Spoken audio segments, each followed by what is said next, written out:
Budget 2025 honourable finance minister Nirmala Sitharamanji દ્વારા આજે દેશનું 8મું કન્ઝિક્યુટિવ બજેટ રજૂ કરવામાં આવ્યું છે, જેના ફાઉન્ડેશન્સ છે ડેમોગ્રાફી, ડેમોક્રેસી અને ડિમાન્ડ.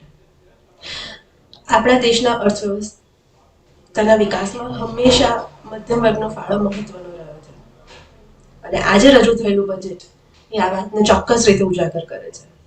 2014 સુધી નીલ ટેક્સ સ્લેબ જે 2.5 લાખ હતો એને વધારીને 5 લાખ કરવામાં આવ્યો છે.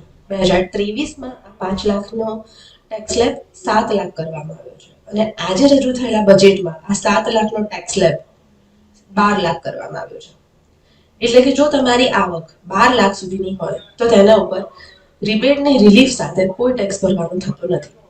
અને જો તમે કોઈ સેલરાઇડ ટેક્સ પેયર છો તો આ ટેક્સ સ્લેબ 12,75,000 છે, જેમાં 75,000 રૂપિયા સ્ટાન્ડર્ડ ડિડક્શન છે. આજે રજૂ થયેલા બજેટમાં જો ન્યૂ ટેક્સ રિજીમના ટેક્સ સ્લેબને મૂકવામાં આવે તો એવું કહી શકાય કે જો તમારી આવક 0 થી 4 લાખ સુધીની છે તો તેના પર કોઈ ટેક્સ ભરવાનો આવતો નથી. તમારી આવક 4 થી 8 લાખ રૂપિયા સુધીની છે તો તેના ઉપર 5% ટેક્સ ભરવાનો આવશે. 8 થી 12 લાખ રૂપિયાની આવક ઉપર 10% ટેક્સ ભરવાનો આવશે. 12 થી 16 લાખની આવક ઉપર 15% ટેક્સ ભરવાનો આવશે. 16 થી 20 લાખની આવક ઉપર 20% ટેક્સ ભરવાનો આવશે અને 20 થી 24 લાખની આવક ઉપર 25% ટેક્સ ભરવાનો આવશે. 24 લાખથી વધારેની આવક ઉપર તમારે 30% ટેક્સ ભરવાનો આવે છે.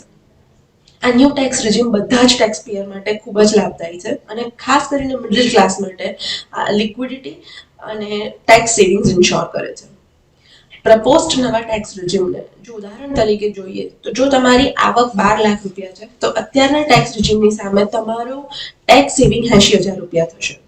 જો તમારી ઇન્કમ 18 લાખ રૂપિયા છે તો તમારું ટેક્સ સેવિંગ 70,000 રૂપિયા થશે નવા ટેક્સ રિજીમ પ્રમાણે. અને જો તમારી આવક 25 લાખ રૂપિયા છે તો આ ટેક્સ સેવિંગ્સ 1,10,000 રૂપિયા છે. નવા ટેક્સ રિજીમમાં થયેલા આ સુધારા એ ચોક્કસ રીતે મધ્યમ વર્ગ માટે આવકારદાયક છે અને એક વિકસિત ભારતની સામે આપણું આ એક મહત્વપૂર્ણ પગલું છે.